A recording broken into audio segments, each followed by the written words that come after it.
Hi guys, when you hear the word nuclear, for most of you it becomes a fear. But what exactly is nuclear physics? The answer is coming up right now. Nuclear physics is basically the study of the atomic nucleus. However, it is quite different from the branch of physics that deals with atomic physics. In atomic physics, we study the structure of atoms and the interactions of atoms with each other. In nuclear physics, we go a level deeper into the nucleus of an atom. The term nucleus emerged at around a century ago, and there have been many discoveries throughout the years. From the discovery of radioactivity by Henry Becquerel in the year 1895, there have been many discoveries done by many scientists throughout the years. Marie Curie, Pierre Curie, and even Ernest Rutherford played a key role in radioactive phenomenon which was much different from the chemical phenomenon discovered at that moment. For an example, when a material undergoes radioactive decay, that material undergoes change in the elemental structure of itself. So, that very element that makes up the material undergoes changes which was quite new and different. The discovery of the electron by J.J. Thomson revealed that the atom itself had some kind of a structure, where till that time there wasn't an idea about the structure of an atom. His discovery of the electron revealed that the atoms are made up of particles like electrons and that it has some kind of an electron structure. In 1905, the Einstein's idea of mass-energy principle, where it stated that the energy and matter are equivalent and it is given by the equation E is equal to mc squared. This equation plays a major role in nuclear physics. In 1910, a group of scientists led by Ernest Rutherford, including number of students like Geiger and Marsden, performed a series of experiments where they bombarded a golf field with certain alpha particles. When they looked at the trajectories of the alpha particles, they found that a vast majority was undeflected, while a few amount of alpha particles experienced a huge amount of deviation. After a series of experiments, Rutherford gave a famous theory known as the planetary model of the atom. So, for the first time, the atom was compared to the solar system. In the solar system, you have all the planets evolving around the sun. And in the same way, Rutherford said that the electrons of atoms revolve around a positively charged nucleus. Later, James Chadwick discovered the neutron. The Yukawa's theory of forces explaining how nuclear forces hold a nucleus together, and many more discoveries led to the very distinct branch of physics known as nuclear physics. Nuclear physics is divided into two branches, one being the theoretical aspects and the other being the experimental aspects. As already mentioned, nuclear physics is divided into two branches, one being theoretical aspects and the other being experimental aspects.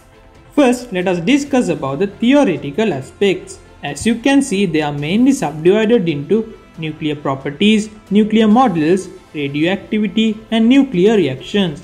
Now let us discuss all of these one by one.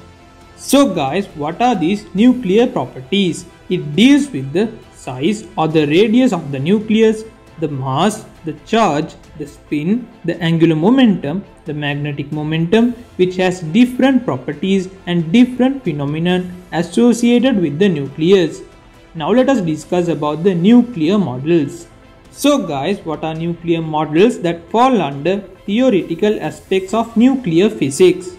Nuclear models deals with trying to create models that can explain different types of nuclear properties and phenomena associated with nuclear physics. When we consider the solar system, the sun is at the center, while the other planets revolve around it. To understand this behavior, all you need to understand is the theory of gravitation. But in nuclear physics, it is quite different. There is no such complete theory, but there are many different theories or models that can explain different phenomena and behavior associated with the nucleus. So what are the examples related to nuclear models? Here you can see few examples related to nuclear models. The liquid drop model, Fermi gas model and the shell model are few examples related to nuclear models. The liquid drop model compares the nucleus to that of a drop of a liquid, and it explains the binding energy of a nucleus. In the Fermi gas model, it compares all particles existing inside the nucleus to that of a Fermi gas.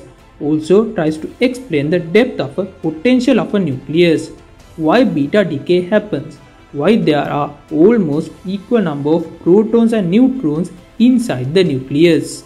In the shell model, it explains how the particles inside the nucleus exist, rather how it exists inside a central potential field, and it then tries to explain the existence of nuclear shells including magic numbers. Now let us discuss about radioactivity under theoretical aspects of nuclear physics. As you can see, radioactivity is subdivided into statistical processes and kinds of radioactive decay processes. The statistical processes, however, does not depend on the material, which means it is independent of the material. It deals with half-life, decay law and decay constant. So what are the kinds of radioactive decay processes? It deals with alpha decay, beta decay and gamma decay and so on. So what are beta decay instances?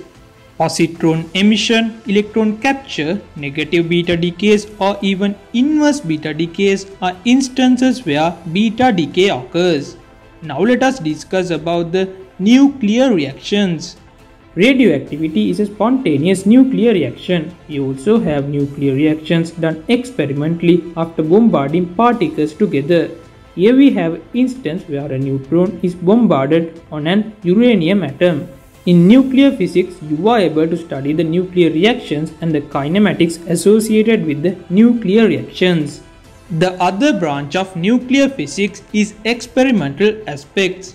With the development in technologies, people were able to create better and powerful tools to study different kinds of nuclear properties and behavior with the help of the theoretical aspects they have followed. As you can see, here we have two branches of experimental aspects, one being the accelerators and the other being the detectors. So what are these accelerators? In accelerators, a huge amount of energy is provided to an incident nuclei so that it would collide with a target nuclei, introducing a nuclear reaction or breaking it apart. You will observe accelerators in linear accelerators, Van de Graaff generators, cyclotron and even synchrotron. The Large Hadron Collider is also a type of accelerator. So guys, what are these detectors? Not just introducing particles, it is a need to detect those particles that are produced and even the energy associated with them. So the detectors comes to a play in this situation. The Geiger-Müller counters, the ionization chambers, proportional counters, gas chambers and scintillation detectors, and there are also many more detectors. So that is about the experimental aspects related to the nuclear physics. After all, what are the applications related to nuclear physics? Nuclear reactors, nuclear weapons, radioactive carbon dating, or even MRI or magnetic resonance imaging used in medical applications are applications related to nuclear physics. Another branch of physics that is emerged from nuclear physics is particle physics. So guys, now we have discussed what is nuclear physics. It is us humans who can use the applications that we discussed under nuclear physics for the betterment of the entire human race. And it is us humans that can use these applications for the destruction of the entire human race. So guys, use these applications of nuclear physics wisely. That is about what is nuclear physics. Hope you guys enjoyed today's video. Have a nice day.